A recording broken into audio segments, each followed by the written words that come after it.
মনোহরপুরে মারা, আমি তোমাদেরকে একটা সুন্দর কথা বলে যাই।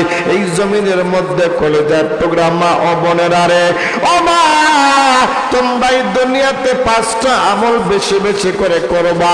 এই 5টা আমল যদি দুনিয়াতে করতে পারো, আমার আল্লাহ পাকের জমিন থেকে যেই জমিনের ভিতর লাল টকটকে শাড়ি পরে ঢুকে পড়লা, ওই দিন থেকে সাদা মার্কিন কাপড় পরে মনোহরপুর কবরস্থানে তোমাকে যখন রাখবে, ও মা, ও মনোহরপুর মারা, এই 5টা আমল করার পরে আমার আল্লাহ তোমাকে ওই অন্ধকার কবরে জান্নাতুল ফিরদাউস বানায় দেবে। জোরে জোরে বলা যাবে নাকি আল্লাহু আকবার? আমার মারা,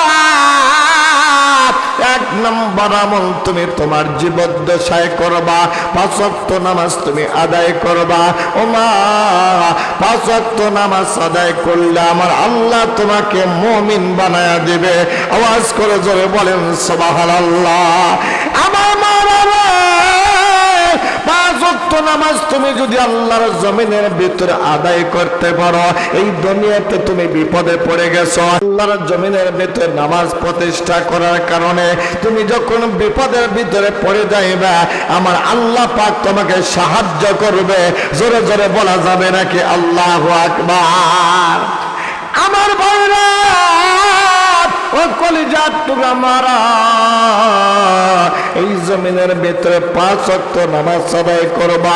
2 নম্বর, এই যে কয়েকদিন পরে আমাদের রমজান আসতেছে, মাহে রমজানের রোজা রাখবা। ও মুসলমান ভাইরা, কত কথা বলে সময় নাই। মনোহরপুরে বাজারের আলোচনা কোথায় পাবেন বলে দিলাম। ফাজাইল আমল একটা কিতাবের ভিতরে আমি দেখলাম। ও বাজার, বিশ্ব নবী প্রথম সিঁড়িতে যখন পা রাখলেন, আল্লাহ নবী বললেন আমিন। দ্বিতীয় সিঁড়িতে পা রাখলেন, বললেন আমিন। তৃতীয় সিঁড়িতে পা রাখলেন, বললেন আমিন। আমার ভাইরা, আল্লাহর পয়গম্বরকে সাহাবায়ে কেরামরা জিজ্ঞাসা করলো, ইয়া রাসূলুল্লাহ, আমিন আমিন আমিন এতদিন তো বলেন নাই, আজকে কেন আপনি আমিন আমিন আমিন বললেন? আমার ভাইরা, আল্লাহর পয়গম্বর চোখের পানি ছেড়ে দিয়ে দিয়ে ডাক দে বললো, আমার কলিজার টুকরা ও সাহাবারা রে, তোমরা জানো না, আমি যা জানি তোমরা তা জানো না, আমি যা বুঝি তোমরা তা বোঝো না, আমি যা দেখি তোমরা তা দেখো না। ও সাহাবারা, আমি যখন প্রথম সিঁড়িতে পা রাখলাম, আর হযরত জিবরাইল আমাকে এসে বলল, ইয়া রাসূলুল্লাহ, ওই বান্দা ওই ধ্বংস হয়ে যায় যেই বান্দাটার সামনে আপনার নবীর নাম নেবার পরে দরুদ পড়লো না। আমাদের নবীর নাম শোনার পরে আল্লাহর জমিনে দরুদ পড়তে হবে সাল্লাল্লাহু আলাইহি ওয়াসাল্লাম। জোরে জোরে বলা যাবে আল্লাহু আকবার। আমি বললাম আমিন। তারপরে কি জন্য আপনি আমিন বললেন? আল্লাহর পয়গম্বর ডাক দে বলল, সাহাবারা, আল্লাহর জিবরাইল আমাকে ডাক দে বলল, ও কলিজার টুকরা নবী আমার, এই জমিনের ভিতরে যে মানুষটা মাঘে রমজানুল মুবারক মাস পাইল, কিন্তু তার জিন্দেগিতে গুনাহ মাফ করে নিতে পারলো না, ওই মানুষটা চিরতরে ধ্বংস হয়ে যাক। আমি বললাম আমিন। ও নবী, তারপরে কি?